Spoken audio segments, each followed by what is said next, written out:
External brain की तरह treat करेगा। जैसे फॉर एग्जांपल कि कोई कमर्शियल कोर्ट का मैटर चल रहा है जी और जज साहब ने पूछा कि जी डेबिट नोट कौन से पेज नंबर पे है, तो आपको जज साहब को फॉलो करना है। आपकी नजर हमेशा उनके ऊपर होनी चाहिए, अपने सीनियर के ऊपर नहीं होनी चाहिए। जी तो जज साहब से उनके पूछने से पहले या उनके पूछते साथ ही वो पेज खुला होना चाहिए, वो पेज नंबर आपने पहले से रेडी रखना चाहिए। जी तो सीनियर आपसे यही एक्सपेक्ट करते हैं कोर्ट रूम के अंदर। अगर आप चाहते हो कि आपके सीनियर केस को जीते जी तो आप उस पर जितना टाइम हो सके दीजिए।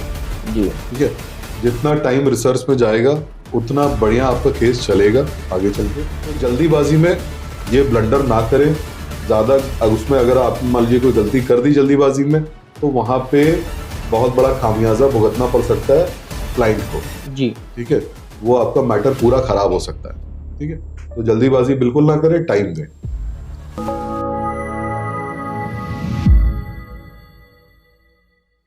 नमस्कार साथियों, आज आपका एक बार फिर से स्वागत है मंथनशाला पर। आज हमारे साथ हैं एडवोकेट आदर्श वर्मा, जिनसे कि हम कुछ सवाल पूछेंगे जो कि इंटर्न से जुड़े हुए हैं कि किसी भी लॉ स्टूडेंट को किस समय पर इंटर्नशिप चालू करनी चाहिए।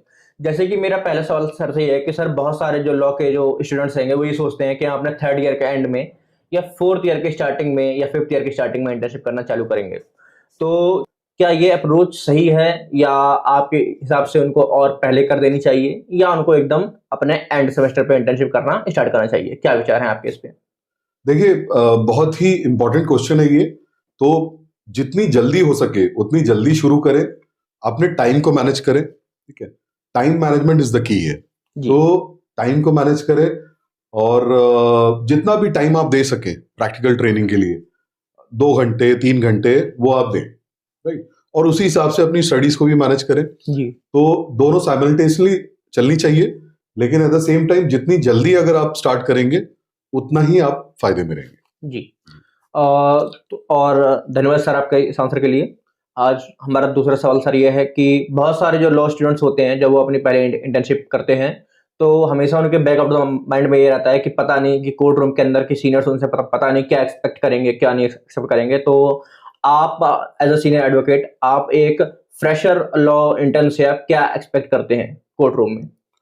देखिए, एक फ्रेशर लॉ इंटर्न बहुत कुछ उसको नहीं मालूम होता, लेकिन जब आपको 4 महीने 6 महीने गुजर जाए तो उस टाइम पे सीनियर के आपसे एक्सपेक्टेशंस स्टार्ट हो जाती हैं और बहुत सारी चीजें आप सीख भी जाते हो उस टाइम तक।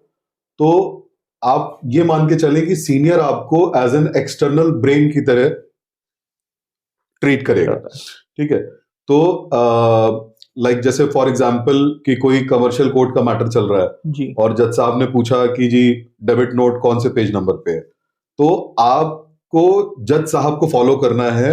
आपकी नजर हमेशा उनके ऊपर होनी चाहिए, अपने सीनियर के ऊपर नहीं होनी चाहिए। जी तो जज साहब से उनके पूछने से पहले या उनके पूछते साथ ही वो पेज खुला होना चाहिए, वो पेज नंबर आपने पहले से रेडी रखना चाहिए। जी तो सीनियर आपसे यही एक्सपेक्ट करते हैं कोर्ट रूम के अंदर। जी ठीक है, तो एज आप जो है सीनियर के एक्सटर्नल ब्रेन है। ठीक है, आपने प्रोएक्टिव रहना है, आपने वेट नहीं करना है चीजों का।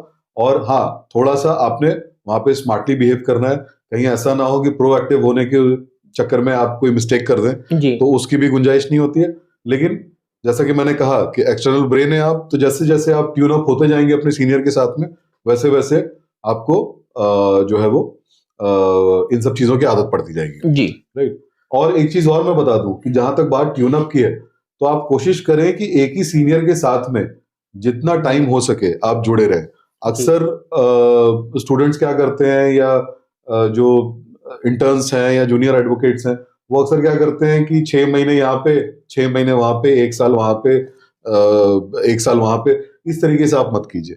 तो उससे क्या होगा कि उससे फिर आप कहीं के भी नहीं रहेंगे। जी राइट, आप बेटर है कि एक ही सीनियर के साथ जुड़े रहें जी और उनसे जितना आप सीख सकते हैं, जितने टाइम तक उनके साथ जुड़े रह सकते हैं, आप कोशिश करिए कि उनके साथ जुड़े रहें। और अगर अच्छे सीनियर होंगे, आपको सिखाना चाहते होंगे, तो आपको डेफिनेटली बहुत कुछ सीखने को मिलेगा। जी सर। और उनके समय के ऊपर भी है, कितना उनके पास टाइम है। अक्सर जूनियर्स को लगता है, इंटर्न्स को लगता है कि जी हमारे सीनियर ने तो कुछ सिखाया नहीं। जी तो देखिए, वो सारा टाइम का खेल है। अगर उनके पास समय होगा और अगर आप उनसे रिक्वेस्ट करेंगे तो वो डेफिनेटली आपके लिए समय निकालेंगे, और जितना हो सके आप उनसे सीखने की कोशिश करिए। जी, धन्यवाद सर आपका इस आंसर के लिए। सर मेरा तीसरा सवाल आपसे ये है कि बहुत ज़्यादातर टाइम या अक्सर या बहुत सारे जो सीनियर एडवोकेट होते हैं वो कोर्ट में, क्योंकि बहुत कोर्ट का टाइम एकदम एक्यूरेट चलता है, खासकर दिल्ली के सारे कोर्टों का। जी। तो उस वजह से कोर्ट के हवा-दावा के चक्कर में 30 सेकंड में ही 30 सेकंड या 1 मिनट के अंदर में जूनियर्स को अपने इंस्ट्रक्शन दे देते हैं। तो बहुत सारे जो फ्रेश इंटर्न होते हैं या फ्रेश जूनियर्स होते हैं उनको कई सारी बातें नहीं आती हैं समझ में। तो आप इसको आप किस एंगल से देखते हैं? क्या सीनियर्स को ढंग से उनको एक्सप्लेन करना चाहिए या बस एक जैसा एज अ हेडलाइन बस बता के चले जाना चाहिए? आप क्या इस पे विचार रखते हैं अपने? देखिए, सीनियर से आप बहुत ज्यादा एक्सपेक्टेशन मत कीजिए। अक्सर कहते हैं ना कि ज्यादा उम्मीदें हमारे को ज्यादा निराश कर देती हैं। जी, तो स- एक एडवोकेट बहुत बिजी आदमी होता है, जी, ठीक है। तो जैसे कि मैंने कहा पीछे भी कि आप कोशिश करिए कि जब भी जैसे आपको कोई केस वो असाइन करते हैं या आपको कोई केस फाइल देते हैं पढ़ने के लिए, या आपको किसी केस में अपने साथ इन्वॉल्व करते हैं वो, तो उस सूरत में आप ये कोशिश करें कि आप नोट बनाएं कब मेरे सीनियर फ्री होते हैं, जी, ठीक है। जिस टाइम कोई वीकेंड्स पे या कोई ऐसा दिन, उस दिन का कोई ऐसा टाइम जब वो फ्री होते हैं, जब वो आपको 10 मिनट दे सकते हैं अपने टाइम में से, जी, तो उस 10 मिनट में आप उनसे कोशिश करिए कि जो भी केस रिलेटेड क्वेश्चंस हैं जी, उसके आंसर्स वो आपको दे पाए, जी सर। ठीक है। लास्ट मिनट में उनके पास भी टाइम नहीं होता, उनको भी बहुत सारे प्रिपरेशंस करने होते हैं, कई मैटर्स लगे होते हैं एक एक दिन में। तो आप उसको ऐसे मत लें कि सीनियर आपको सिखाना नहीं चाहते। जी, जैसा कि मैंने कहा कि अगर सीनियर की मंशा होगी आपको सिखाने की और आपके अंदर हंगर होगी, भूख जी, होगी सीखने की, तो आप डेफिनेटली सीखोगे। और आप समय अपना शेड्यूल बनाए उसमें भी, और आपको पता होना चाहिए आपके सीनियर कब फ्री है, उस टाइम आप जी। क्वेश्चंस पूछे उनसे। धन्यवाद आपका इस आंसर के लिए। अब मेरा आपसे अगला सवाल ये है कि बहुत सारे जो जूनियर एडवोकेट्स होते हैं या फ्रेश इंटर्न होते हैं, वो काम को जल्दी से जल्दी करने के चक्कर में काफ़ी सारे मिस्टेक्स कर देते हैं या कई बार वो अपने रिसर्च स्किल्स पर ढंग से ध्यान नहीं देते। वो ज़्यादातर आजकल एआई से सपोर्ट ले लेते हैं। तो आपके क्या विचार हैं कि एक जो इंटर्न को या एक फ्रेश जूनियर को या एक फ्रेश इंटर्न को टाइम लेकर अच्छे से अपने रिसर्च स्किल का यूज करके काम करना चाहिए या उसको जल्दी के चक्कर में बस एआई पे फुल्ली डिपेंड होकर या पार्शियली डिपेंड होकर बस काम को कर देना चाहिए? देखिए, केस कोई नहीं हारना चाहता, जी, राइट। तो अगर आप चाहते हो कि आपके सीनियर केस को जीते, जी, तो आप उस पर जितना टाइम हो सके दीजिए, जी, ठीक है। जितना टाइम रिसर्च में जाएगा उतना बढ़िया आपका केस चलेगा आगे चल के। तो ये मत सोचें कि जल्दी जल्दी निपटा दूं और जल्दी जल्दी ये भी कर लूं ये भी कर लूं, ऐसे मत सोचें। ठंडे दिमाग से एक अपना शेड्यूल तैयार करें कि हाँ, मुझे दिन का अपना, जिसको अगेन वही टाइम मैनेजमेंट वाली बात है कि जी, इतने घंटे मुझे इस चीज में देना है, इतने घंटे मुझे रिसर्च करनी है, ये टाइम पे मुझे सीनियर से क्वेश्चंस पूछने हैं। तो जल्दीबाजी में ये ब्लंडर ना करें ज्यादा। उसमें अगर आप मान लीजिए कोई गलती कर दी जल्दीबाजी में, तो वहां पे बहुत बड़ा खामियाजा भुगतना पड़ सकता है क्लाइंट को, जी, ठीक है। वो आपका मैटर पूरा खराब हो सकता है, ठीक है। तो जल्दीबाजी बिल्कुल ना करें, टाइम दें। जी। जी।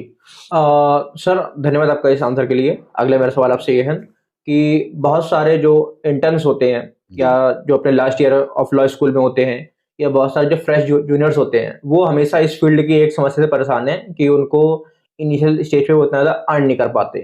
क्योंकि हर एक जो स्टूडेंट होता है लॉ का, वो एकदम फाइनेंशियली स्ट्रांग बैकग्राउंड से नहीं आता है। बहुत मेजॉरिटी मीडियोकर या मीडियम या लो लेवल मीडियम बैकग्राउंड से आते हैंगे।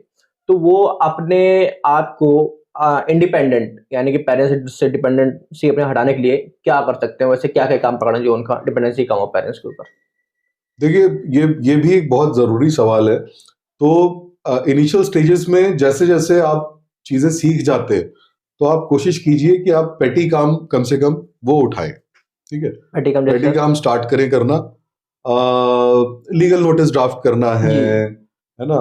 और कोई ड्राफ्टिंग का कोई दूसरा काम है ना, नोटरी करवाना है, और दूसरे काम होते हैं बहुत सारे, इंटरनेट बेस्ड काम है लीगल, बहुत सारे ऐसे काम है। और उसमें आप जो है वो वहां से आप थोड़ा बहुत कमा सकते हैं। इंटरनेट पे आपको बहुत सारे लीगल ऐसे काम मिल जाएंगे जी जहाँ पे आपको अच्छा खासा पैसा मिलता है, जी राइट? तो उसमें अगर आप 2 घंटे 3 घंटे समय निकाल सकते हैं तो वो आप दीजिए। तो एटलीस्ट उससे क्या रहेगा कि आपके एक्सपेंसेस निकलेंगे, प्लस आपको सीनियर के ऊपर बहुत ज्यादा रिलाई नहीं करना पड़ेगा, जी और 4 चीजें आप नई और सीखेंगे काम को करते करते, जी और इस तरीके से आप अपने फाइनेंसेस को मैनेज कर सकते हैं। जी धन्यवाद सर आपका इस आंसर के लिए। जी। मेरा अगला सवाल आपसे ये है कि बहुत सारे जो इंटर्न होते हैं ये जूनियर एडवोकेट्स होते हैं वो काम तो करना चाहते हैं बट डेली की भागा दौड़ी में कि कोर्ट भागना है उसके बाद फिर देन चैम्बर देन कोर्ट फिर चैम्बर, उस चक्कर में वो अपने काम पर या अपने आप पर सेल्फ इम्प्रूवमेंट है उतना ज़्यादा फोकस नहीं कर पाते। तो आप मतलब उनको टाइम ही नहीं मिल पाता इन द सेंस कि क्योंकि सुबह कई दूर से आ रहे हैं जैसे कोर्ट पढ़ा तो सुबह सुबह 7 बजे निकल लें या 6:30 बजे निकल लें, भागा दौड़ी में उनको टाइम नहीं पता। तो आप इसको तो कैसे आप बताएं कि वो अपने ऊपर अपने सेल्फ इम्प्रूवमेंट के ऊपर, क्योंकि law is all the field of self improvement, तो आप इस पे कैसे आप कहें कि वो अपने को कैसे इम्प्रूव कर सके?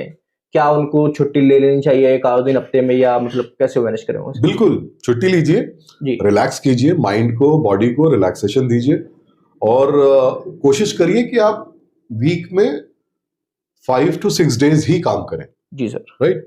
संडेज को कोशिश करिए, या वीकेंड्स पे कोई भी एक डे डिसाइड कर लीजिए, मे बी अ सैटरडे और Sunday, depending on the nature of work you doing with your senior. जी वो उसके हिसाब से आप सैटरडे या संडे को एक दिन अपने लिए फिक्स कीजिए कि इस दिन मुझे अपने शरीर को, अपने माइंड को, अपनी फैमिली को टाइम देना है, जी सर ठीक है? वो एक दिन आप कोई काम मत कीजिए, रिलैक्स कीजिए, फोन को अपने साइड में कहीं रख दीजिए, और अपने शरीर को, बॉडी को, अपने माइंड को जो है वो आप टाइम दें, ठीक है? शेड्यूल बनाना बहुत जरूरी है, टाइम जी मैनेजमेंट इसमें बहुत जरूरी है, क्योंकि आपको ये नहीं फील होना चाहिए at one point in time. अक्सर लोगों को ये फील होता है कि अब बहुत फ्रस्ट्रेशन हो रही है, जी बहुत ज्यादा वर्कलोड हो गया है, या इस तरीके की चीजें आपको फील नहीं होनी चाहिए। जी तो उसके लिए आप अपना शेड्यूल बनाएं अच्छे से, टाइम को मैनेज करें, एक दिन अपने आप को दें, और सुबह जो है वो जल्दी स्टार्ट करें, जी ठीक है? सुबह जल्दी स्टार्ट करें, रात में जल्दी सोएं, सुबह मैक्स टू मैक्स 5 बजे तक आप उठ जाइए, ठीक है? जी 5 बजे उठने के बाद में आपका दिन शुरू हो जाना चाहिए। जी आप थोड़ा सा अपने शरीर को टाइम दीजिए, एक्सरसाइज कीजिए, है ना? अच्छा खाइए, अच्छी सोच रखिए, जी और कोशिश करिए कि 9:30 आप कोर्ट में प्रेजेंट हों, जी ठीक है? ठीक है और जैसे ही आपका अपने सीनियर से आप बात कर लीजिए जी कि भाई ठीक है सर, अगर मान लीजिए अगर आप मुझे 4:30 या 5 PM तक अगर आप मुझे छुट्टी दे दे, तो मैं अपने काम, पर्सनल काम भी कर सकता हूँ, जी ठीक है? अगर आप स्टूडेंट हैं, पढ़ रहे हैं, तो आपको पढ़ाई भी करनी है, जी तो सर अगर आप सीनियर से रिक्वेस्ट करेंगे तो मुझे लगता है कि अगर आप अच्छे परफॉर्मर हैं, जी अगर आप अच्छे लर्नर हैं, तो मुझे नहीं लगता कि कोई भी सीनियर आपको मना करेगा, जी अगर आप प्रोडक्टिव हैं तो, जी है सर ना? तो प्रोडक्टिव तो आपको बनना पड़ेगा, आपको सीखना पड़ेगा कि प्रोडक्शन कैसे करनी है, जी और अपने सीनियर के लिए एक एसेट बनिए, जी ठीक है?